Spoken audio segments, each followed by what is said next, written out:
আমাদের জীবনে এমন কিছু সময় আসে যখন দেয়ালে পিঠ থেকে যায়, যখন আমাদের নির্দিষ্ট চাওয়া পূরণ করা ছাড়া আর বিকল্প কোনো পথ সামনে খোলা থাকে না।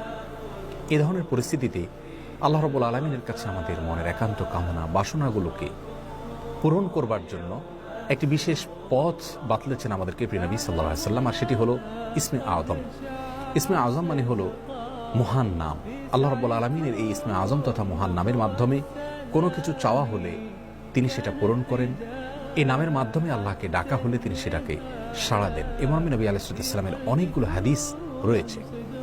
অনেক উলামা ইকরাম ইসমে আযম সম্পর্কে বলেছেন যে এটি হলো আল্লাহ রাব্বুল আলামিনের যে মূল নাম আল্লাহ, সেটি তার অনেকগুলো গুণবাচক নাম আছে। তমধ্যে থেকে আল্লাহ রাব্বুল আলামিনের যে মূল নাম আল্লাহ, এই নামের মাধ্যমে আল্লাহ রাব্বুল আলামিনকে ডেকে যদি বান্দা কোনো কিছু চান কায় মনোবাক্যে অন্তরের গভীর থেকে, তাহলে সে দোয়া আল্লাহ রাব্বুল আলামিন অবশ্যই কবুল করেন।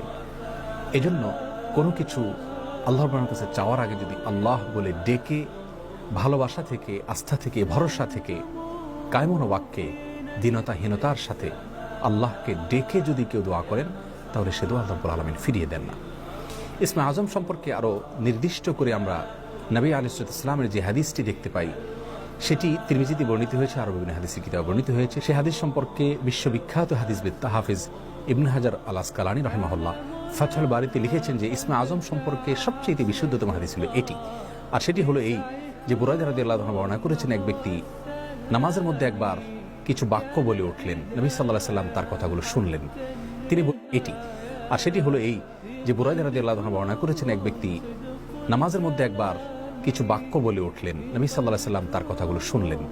তিনি বলে উঠলেন, আল্লাহুম্মা ইন্নী আসআলুকা বিআন্নী আশহাদু আন্নাকা আনতাল্লাহ লা ইলাহা ইল্লা আনত আল আহাদুস সামাদ আল্লাযী লাম ইয়ালিদ ওয়া লাম ইউলাদ ওয়া লাম ইয়াকুল লাহু কুফুয়ান আহাদ।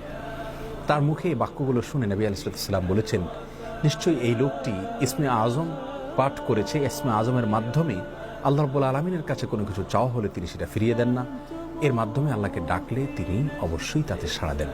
এই হাদিসের ভিত্তিতে অনেক মুহাদ্দিসিন ইকরাম বলেছেন এটি হলো সেই দোয়া যেটাকে ইসমে আযম বলা হয়, যার মাধ্যমে এটি পাঠ করার পর আল্লাহর কাছে কোনো কিছু পেশ করলে সেটাকে অবশ্যই আল্লাহ তাআলা পূরণ করেন। মনের যে কোনো ভালো আশা আল্লাহ তাআলা পূরণ করে থাকেন।